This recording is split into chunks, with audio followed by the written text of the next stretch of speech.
Selon le rapport du secrétaire général des Nations Unies sur le dossier Matata Ponyo, une certaine opinion pense que ce procès viserait certainement à écarter Matata Ponyo de la course à la présidentielle prévue en 2023 en République démocratique du Congo. Nous allons en parler dans ce studio avec M. Franklin Chamala. Bienvenue.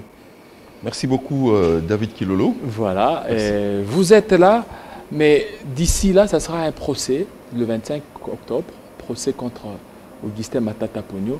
Déjà, on commence à sentir les lignes qui commencent à bouger. Au niveau des Nations Unies, une première pour le secrétaire général, lorsqu'il fait son rapport, il établit qu'il y a certainement des visées cherchant à écarter Augustin Matata Ponyo. Merci beaucoup, Monsieur David, pour cette invitation qui nous honore. Télé 50, c'est notre maison. Et vous me prenez à chaud par ces dossiers-là. Comme vous le savez, le Premier ministre Matata Ponyo, actuel sénateur, dépouillé de ses immunités, privé des libertés, des mouvements, il ne peut même pas se rendre chez lui dans le Maniema, avec des droits brimés. Le Premier ministre Matata ne s'est jamais déclaré candidat président de la République dans ce pays. Alors c'est quoi? C'est la peur? Ce n'est pas la peur. C'est quoi? Parce qu'on voit... Parce que lorsque déjà au niveau des Nations Unies, on relève cette réalité, c'est qu'il y a des choses peut-être qui s'étranglent. Matata, c'est un homme cartésien. Ceux qui le connaissent savent que c'est un cartésien. Chaque chose a son temps. C'est comme ça. Matata, il n'a jamais fait une déclaration politique dans ces pays.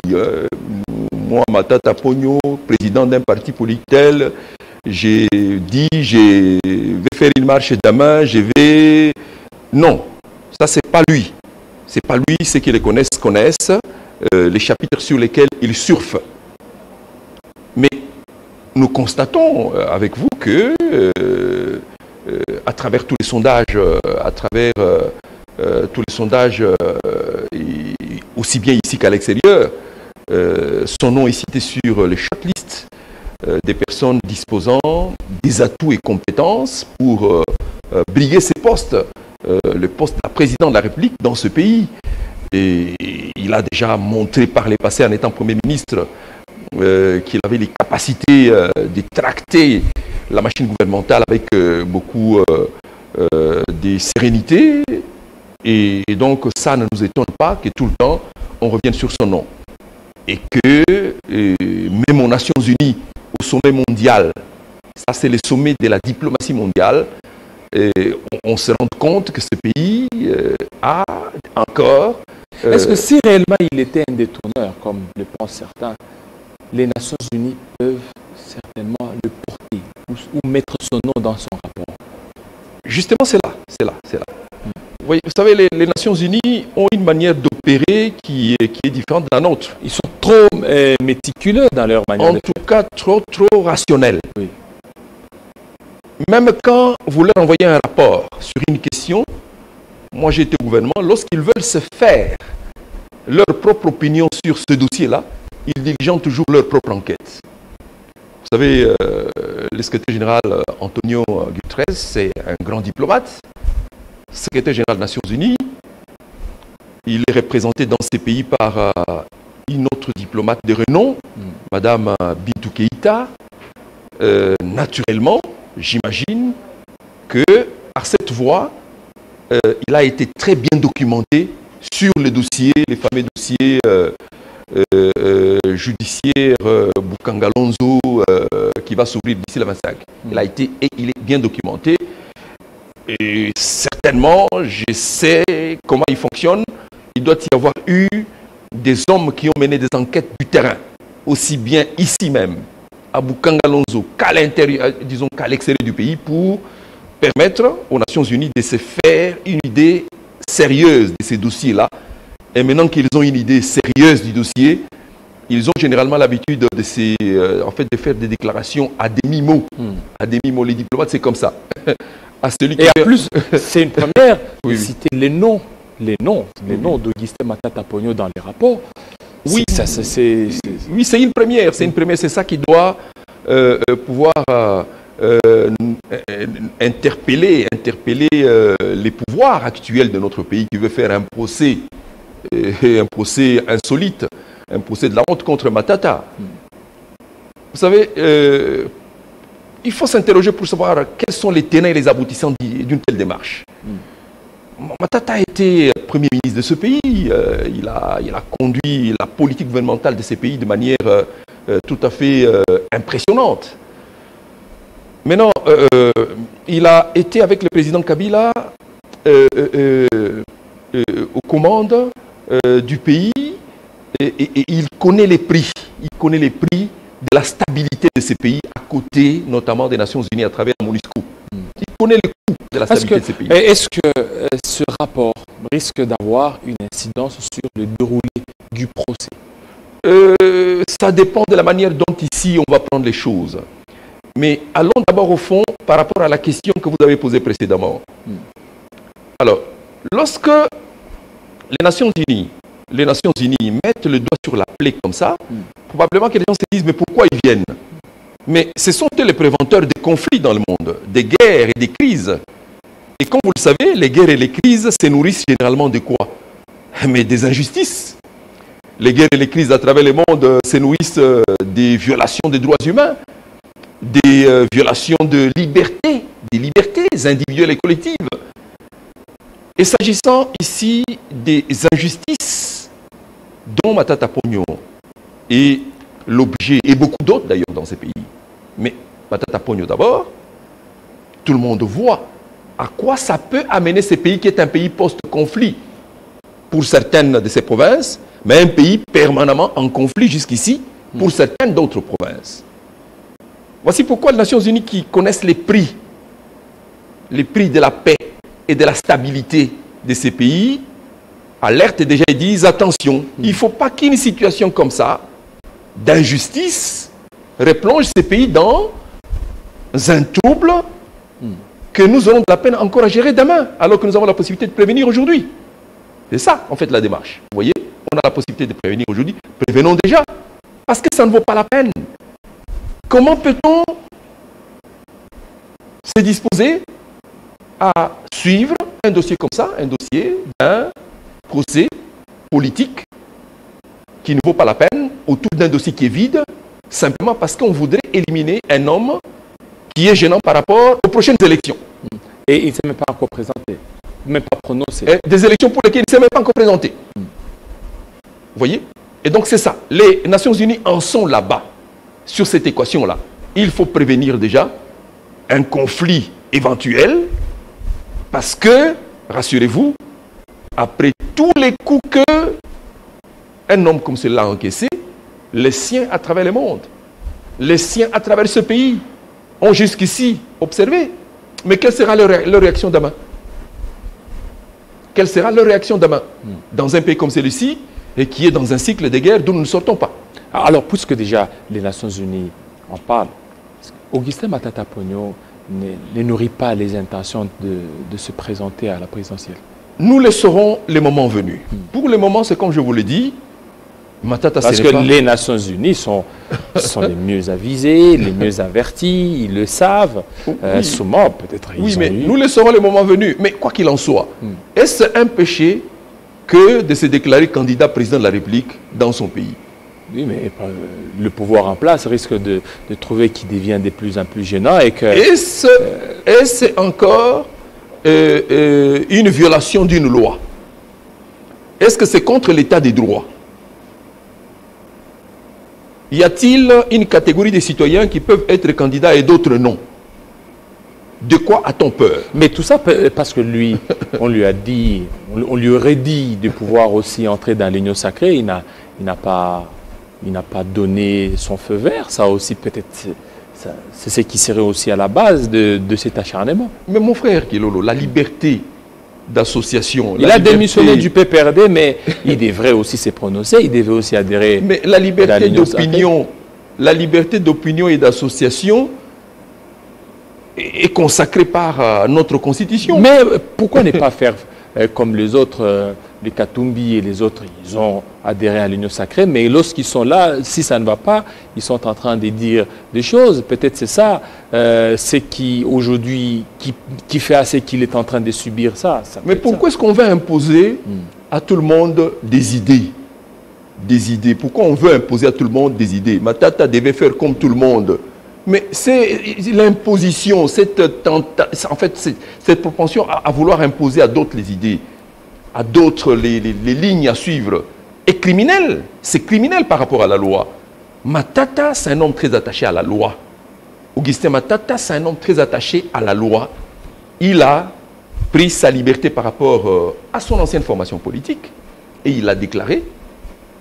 Les gens l'attendaient à gauche ou à droite, il a dit ce n'était pas encore le moment.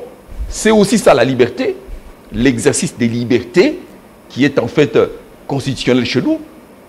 Maintenant, si les gens veulent qu'il aille à l'Union sacrée, mais connaissant bien les standards des valeurs auxquels il a adhéré lui, quelle est la démarche que l'on a menée pour les rencontrer sur ce terrain-là?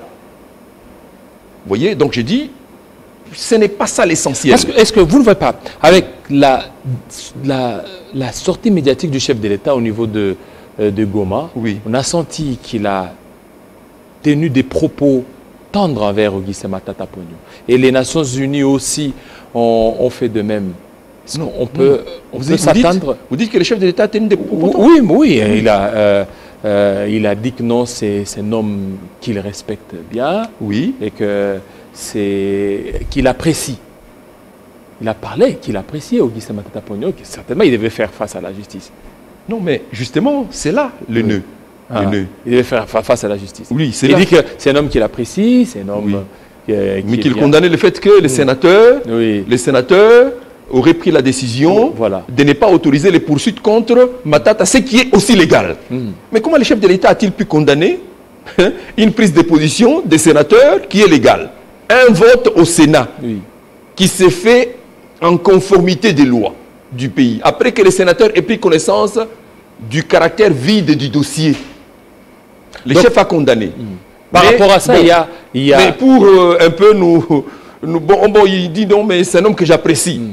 Bon, j'ai dit, bon, c'est aussi ça la diplomatie. Voilà, comment vous interprétez ça? J'ai dit, c'est aussi ça la diplomatie.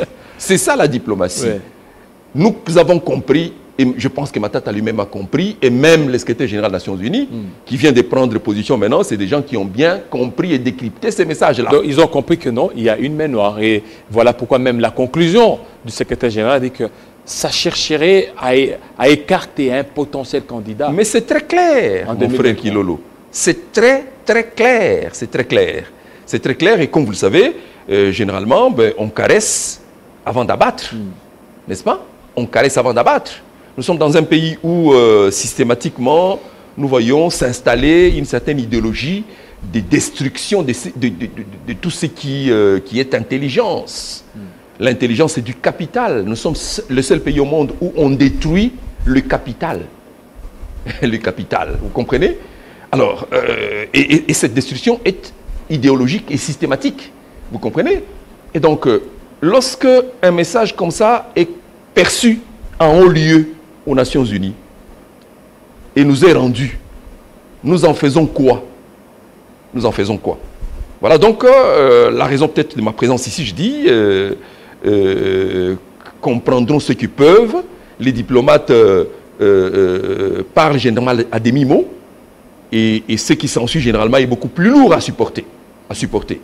Les diplomates ont dit, attention, ce dossier-là, c'est un dossier politique. Il est beaucoup plus politique. Et ça pourrait générer des tensions? Non, simplement des tensions.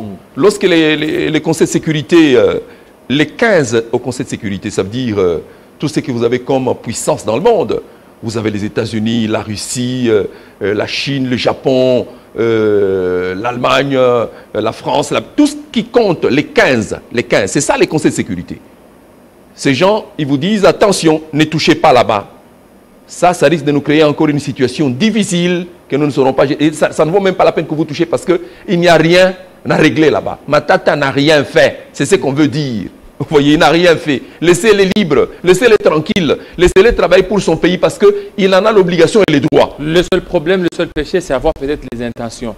Les Mais intentions de 2023. Comment les gens sont-ils devenus des dieux pour commencer à lire les intentions des autres? Vous voyez? Comment les gens... Mais surtout, ceci venant de la part de ceux qui hier se plaignaient du harcèlement du pouvoir. Ceux qui se plaignaient des violations des droits humains. Ceux qui se plaignaient des privations de liberté. Ceci venant de la part d'eux, je pense qu'aux Nations Unies, on ne comprend plus rien du tout.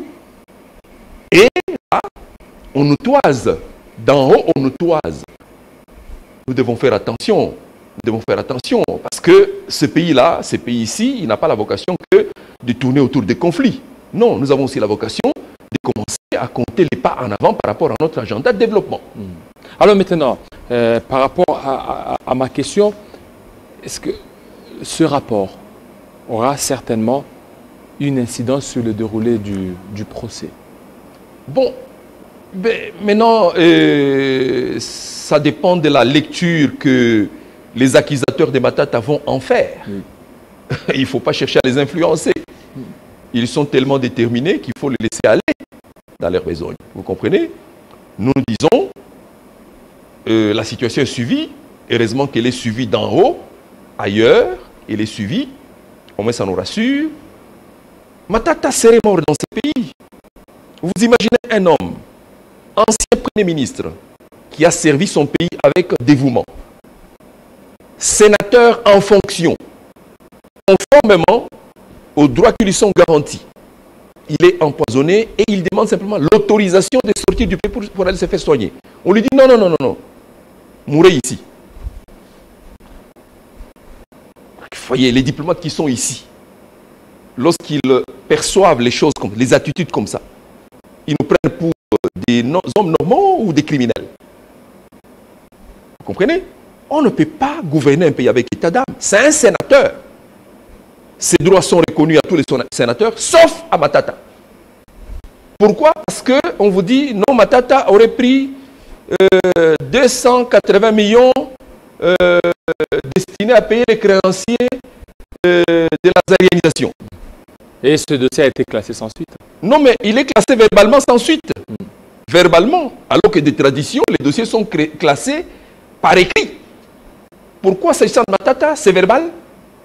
Pourquoi s'agissant de Matata, ça traîne en longueur? Parce que c'est Matata. On a sali sa réputation, il a pris 280 millions, on ne sait pas comment. Il était aux études quand les gens bouffaient les biens de la zarianisation dans ces pays. Les héritiers de ceux qui ont bénéficié les biens zarianisés de la part de Mobutu, donc parce que Mobutu donnait ses biens à ses collègues. Leurs héritiers sont vivants et juste encore de ses biens. Matata était aux études. Curieusement, c'est lui à qui on en veut. Dans tous les cas, on fera le procès de ces biens-là zarianisés un jour ou l'autre. Et puis on change, on vous dit non, il a pris l'argent à Bukangalonzo. Tout l'argent destiné à construire Bukangalonzo, c'est lui qui a pris. Alors on vous dit, mais le Premier ministre allait se mêler de la gestion, il aurait pris à quelle occasion? Est-ce qu'on peut nous montrer même un début de preuve d'un document qu'il aurait signé pour décaisser l'argent? Oh non, il prenait l'argent en Afrique du Sud là-bas, il se les partageait là-bas. On dit, mais on peut même montrer où il a signé. Il n'y a rien du tout. Rien du tout. On prend plaisir à salir un homme comme ça en vous disant, non, il a pris une machine là-bas, à Bukangalonzo. Non, il a pris un moteur d'un tracteur. Un Premier ministre réduit à aller prendre moteur d'un tracteur pour le mettre sur sa baleinière. On vous dit, le Premier ministre a une baleinière, même pas un bateau. Vous voyez comment on est ridicule. Ridicule. Et lorsque tout ceci est vérifié par d'autres, il n'y a rien de tel. On est à la recherche d'un bouc émissaire pour justifier ses insuffisances ou l'insuffisance de ses résultats. Matata, ce n'est pas les boucs émissaires qu'il faut aller chercher. Ils ont parlé des IGF, ils ont dit que c'est l'IGF qui aurait enquêté et que c'est l'IGF qui aurait... Un contrôleur atypique.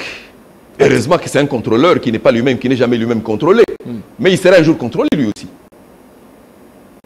Un contrôleur atypique. Ah, mais parce qu'il, vous savez, les contrôleurs ont l'avantage, c'est qu'ils contrôlent et ne sont jamais contrôlés. Okay. Mais, à supposer qu'hier, que demain, il y a quelqu'un qui dise également, contrôlez-moi ces contrôleurs qui a contrôlé tout le monde avec beaucoup de publicité. Vous pensez que dans sa bouche, on ne trouvera rien aussi? Soyons modérés quand même. Soyons modérés quand même. Vous voyez? Et donc nous disons, c'est bon tout ça, ce cinéma est très bon, tous les papiers, heureusement, ils sont archivés. Il a existé dans ces pays ce qu'on appelle la CNES, la Conférence nationale souveraine. Qui sait si demain, cette conférence sera de nouveau convoquée pour une deuxième édition pour faire la relecture de notre histoire. Et c'est à cette occasion que nous relirons ces papiers-là avec beaucoup plus de lucidité, parce que les acteurs ne seront plus aux affaires en ce moment-là, ils seront aussi assis sur les bancs de touche comme nous, et nous verrons ce qu'il en deviendra. Parce que lorsque Matata vous dit, on m'accuse d'avoir pris l'argent du paiement, destiné au paiement des créanciers de la zarianisation, est-ce que je peux accéder au dossier auprès de la DGDP? Ils ont refusé. On dit non, non, non, non, vous ne pouvez pas y entrer. Et même les agents qui ont pris position pour dire non, on n'a jamais détourné cet argent-là. Les agents ont été pourchassés. Pourquoi vous avez parlé comme ça en faveur de cet homme que nous voulons tuer?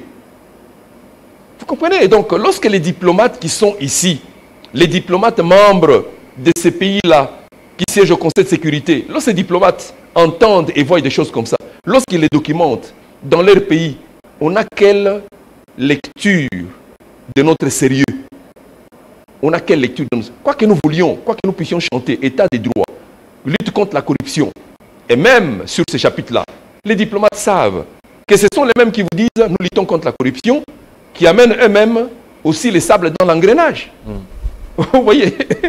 Voilà, merci. Voilà donc, merci le peu que j'avais à dire là-dessus. Voilà, merci beaucoup, monsieur Franklin Chamala, surtout de votre passage pour certainement analyser ce rapport, le rapport des Nations Unies en République démocratique du Congo, lié au dossier du Augustin Matata Ponyo. Ça n'est fini, fidèles téléspectateurs.